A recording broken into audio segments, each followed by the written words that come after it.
ये आकाशवाणी गोरखपुर है। अब आप विकास राय से क्षेत्रीय समाचार सुनिए।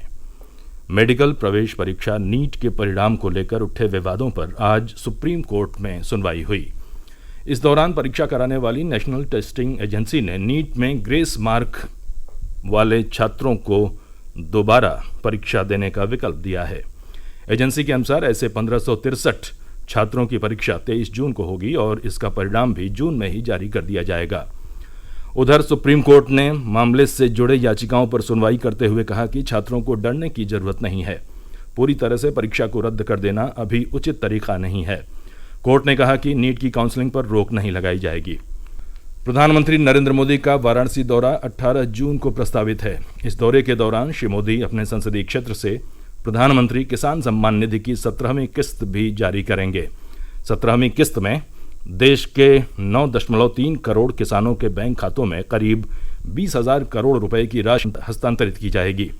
इसके लिए राजा तालाब के मेहंदीगंज में किसान सम्मेलन का आयोजन किया जा रहा है, जहां प्रधानमंत्री 5 किसानों को अपने हाथों से सम्मानित करेंगे।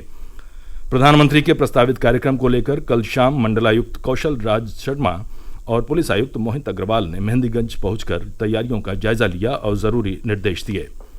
प्रदेश सरकार ने आगामी 21 जून को अंतर्राष्ट्रीय योग दिवस भव्य रूप से मनाने के लिए व्यापक दिशा निर्देश जारी किए हैं। योग दिवस पर प्राचीन सांस्कृतिक पर्यटन स्थलों, ऐतिहासिक स्थलों, नदियों, झीलों, तालाबों के किनारे, अमृत सरोवरों, पुलिस थानों, विद्यालयों और चिकित्सालयों में योगाभ्यास कराया जाएगा। योग के प्रति जागरूकता बढ़ाने के लिए 15 जून से 21 जून तक प्रत्येक जिले में योग सप्ताह का आयोजन भी किया जाएगा। इस बीच आज वाराणसी संपूर्णानंद संस्कृत विश्वविद्यालय में कुलपति बिहारी लाल शर्मा ने शिक्षकों, कर्मचारियों व अन्य लोगों को योग अपनाने की शपथ दिलाई। केंद्रीय माध्यमिक शिक्षा बोर्ड सीबीएसई ने 10वीं और 12वीं की शैक्षणिक सत्र 2023-24 के लिए कंपार्टमेंट परीक्षा की तिथियां जारी कर दी हैं। इसके अंतर्गत 10वीं की परीक्षाएं 15 से 22 जुलाई तक और 12वीं की परीक्षाएं 15 जुलाई को आयोजित की जाएंगी। राज्य अध्यापक पुरस्कार के लिए परिषदीय स्कूलों के शिक्षकों की ऑनलाइन आवेदन की प्रक्रिया 15 जून से शुरू होगी। अध्यापक प्रेरणा वेब पोर्टल की मदद से 10 जुलाई तक ऑनलाइन आवेदन कर सकेंगे। राज्य अध्यापक पुरस्कार के लिए बनाई गई प्रत्येक जिले की जिला चयन समिति 2 श्रेष्ठ शिक्षकों का चयन करेगी। फिर राज्य स्तरीय चयन समिति इनमें से एक सर्वश्रेष्ठ शिक्षक को पुरस्कार के लिए चयनित करेगी।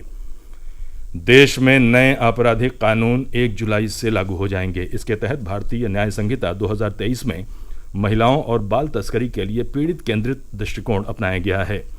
इस संहिता के अंतर्गत वेश्यावृत्ति के लिए बच्चे को खरीदने के मामले में बढ़ी हुई सजा का प्रावधान किया गया है, जिसमें न्यूनतम 7 साल की अनिवार्य सजा है, जिसे 14 साल तक बढ़ाया जा सकता है।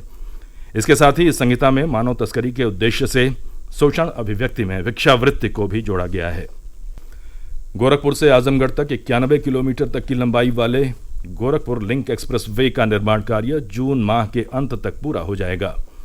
उत्तर Pradesh expressway industrial development authority UPEIDA की आधिकारिक वेबसाइट पर जारी सूचना के अनुसार 10 जून तक गोरखपुर लिंक एक्सप्रेस वे का 97% निर्माण कार्य पूरा कर लिया गया है। इस एक्सप्रेस वे से गोरखपुर, अंबेडकर नगर, संत कबीर नगर और आजमगढ़ जिले सीधे तौर पर लाभान्वित होंगे।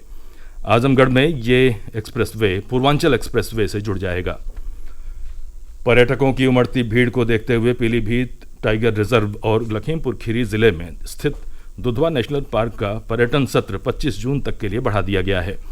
पहले पर्यटन सत्र 15 जून को समाप्त होना था। वाराणसी में श्रद्धालुओं को बाबा विश्वनाथ की 5 आरतियों का दर्शन 3D माध्यम से कराया जाएगा। इससे एक ही स्थान पर बैठकर श्रद्धालु आरती के साथ बाबा विश्वनाथ के दर्शन भी कर सकेंगे। इसे लेकर मंदिर परिसर में ट्रायल शुरू कर दिया गया है। पूरा प्रदेश पिछले कई दिनों से भीषण गर्मी और लू की चपेट में है। आज भी प्रदेश के कई जिलों में अधिकतम तापमान 44 डिग्री सेल्सियस तक पहुंच गया। पिछले 24 घंटों के दौरान दिन के साथ ही रात के तापमान में भी वृद्धि हुई है। गोरखपुर और वाराणसी मंडल में रात का तापमान सामान्य से 3 डिग्री सेल्सियस अधिक रिकॉर्ड किया गया है। इस बीच लखनऊ मौसम विज्ञान केंद्र के वैज्ञानिक मोहम्मद दानिश ने बताया कि अगले 4 दिनों तक प्रदेश के सभी हिस्सों में तापमान में गिरावट का अनुमान नहीं है। 4 दिन बाद तापमान में धीरे धीरे 2 से 3 डिग्री सेल्सियस की कमी आएगी। समाचार समाप्त हुए। नमस्कार।